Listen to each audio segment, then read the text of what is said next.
الحمد للہ رب العالمین والصلاة والسلام علی سید الانبیاء والمرسلین اما بعد فاعوذ باللہ من الشیطان الرجیم بسم اللہ الرحمن الرحیم السلام علیکم ورحمۃ اللہ وبرکاتہ۔ پیارے دوستو، امید کرتا ہوں کہ آپ سب خیریت سے ہوں گے اور اللہ پاک سے دعا گو ہوں کہ اللہ پاک آپ کو دین و دنیا کی بھلائی نصیب کرے۔ آج ہم آپ کے لیے جو موضوع لے کر آئے ہیں وہ بھی بہت ہی پیارا موضوع ہے اور یہ بھی ایک قرآنی واقعہ ہے۔ تو آپ سے ایک ہی گزارش ہے کہ آپ بھی علم دین کا خزانہ حاصل کرنا چاہتے ہیں تو آپ ہمارے چینل کو سبسکرائب کریں، لائک کریں اور بیل آئیکن کے بٹن کو دبائیں تاکہ ہماری ہر ویڈیو آپ تک پہنچتی رہے اور آپ علم دین کا خزانہ حاصل کرتے رہیں۔ تو آئیے موضوع کی طرف چلتے ہیں۔ ملک شام میں جس جگہ حضرت موسیٰ علیہ السلام کا خیمہ گاڑا گیا تھا، ٹھیک اسی جگہ حضرت داؤد علیہ السلام نے بیت المقدس کی بنیاد رکھی، مگر عمارت پوری ہونے سے قبل ہی حضرت داؤد علیہ السلام کی وفات کا وقت آن پہنچا اور آپ نے اپنے فرزند حضرت سلیمان علیہ السلام کو اس عمارت کی تکمیل کی وصیت فرمائی۔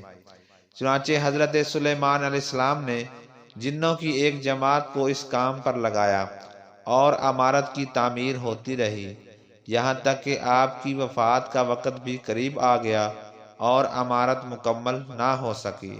تو آپ نے یہ دعا مانگی کہ الہی میری موت جنوں کی جماعت پر ظاہر نہ ہونے پائے تاکہ وہ برابر عمارت کی تکمیل میں مصروف عمل رہیں اور ان سبوں کو جو علم غیب کا دعویٰ ہے وہ بھی باطل ٹھہر جائے۔ یہ دعا مانگ کر آپ محراب میں داخل ہو گئے اور اپنی عادت کے مطابق اپنی لاٹھی ٹیک کر عبادت میں کھڑے ہو گئے اور اسی حالت میں آپ کی وفات ہو گئی۔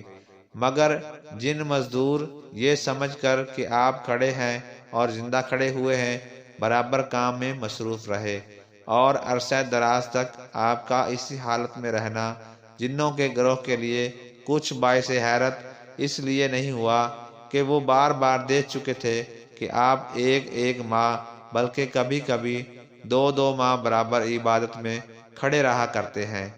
غرض 1 سال تک وفات کے بعد آپ اپنی لاٹھی کے سہارے کھڑے رہے، یہاں تک کہ بحکم الہی دیمکوں نے آپ کے عصا کو کھا لیا اور عصا کے گر جانے سے آپ کا جسم مبارک زمین پر آ گیا۔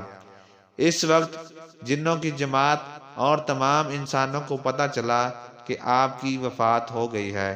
قرآن مجید میں اللہ تعالیٰ نے اس واقعہ کو ان لفظوں میں بیان فرمایا ہے کہ فَلَمَّا قَضَيْنَا عَلَيْهِ الْمَوْتَ مَا دَلَّهُمْ عَلَى مَوْتِهِ إِلَّا دَابَّةُ الْأَرْضِ تَأْكُلُ مِنْ سَأَتَهُ فَلَمَّا خَرَّ تَبَيَّنَتِ الْجِنُّ أَن لَّوْ كَانُوا يَعْلَمُونَ الْغَيْبَ مَا لَبِثُوا فِي الْعَذَابِ الْمُهِينِ۔ ترجمہ کنز ایمان۔ پھر جب ہم نے اس پر موت کا حکم بھیجا، جنوں کو اس کی موت نہ بتائی مگر زمین کی دیمک نے اس کا عصا کھاتی تھی۔ پھر جب سلیمان زمین پر آیا جنوں کی حقیقت کھل گئی، اگر غیب جانتے ہوتے تو اس خواری کے عذاب میں نہ ہوتے۔ اس قرآنی واقعہ سے یہ ہدایت ملتی ہے کہ حضرات انبیاء کرام علیہ السلام کے مقدس بدن وفات کے بعد سڑتے نہیں، گلتے نہیں ہیں، کیونکہ آپ نے ابھی یہ سن لیا کہ 1 سال تک حضرت سلیمان علیہ السلام وفات کے بعد عصا کے سہارے کھڑے رہے اور ان کے جسم مبارک میں کسی قسم کا کوئی تغیر رونما نہیں ہوا۔ یہی حال تمام انبیاء علیہ السلام کا ان کی قبروں میں ہے کہ ان کے بدن کو مٹی نہیں کھا سکتی۔ چنانچہ حدیث شریف میں ہے، جس کو ابن ماجہ نے روایت کیا ہے کہ ان اللہ حرم علی الارض ان تأکل اجساد الانبیاء فنبی اللہ حی یرزق۔ بے شک اللہ تعالی نے زمین پر حرام فرما دیا ہے کہ وہ انبیاء کے جسموں کو کھائے، لہذا اللہ کے نبی زندہ ہیں اور ان کو روزی دی جاتی ہے۔ اسی لیے اہل سنت والجماعت کا یہی عقیدہ ہے کہ حضرات کرام علیہ السلام اپنی اپنی مقدس قبروں میں حیات جسمانی کے لوازم کے ساتھ زندہ ہیں۔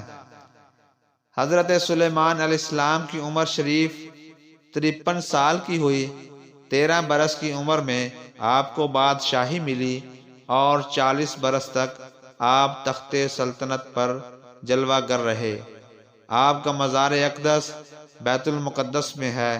اللہ تعالیٰ سے دعا ہے کہ اللہ تعالیٰ ہمیں علم دین حاصل کرنے اور دوسروں تک پہنچانے کی توفیق عطا فرمائے۔ آمین بجاہ النبی الامین صلی اللہ تعالی علیہ وآلہ وسلم۔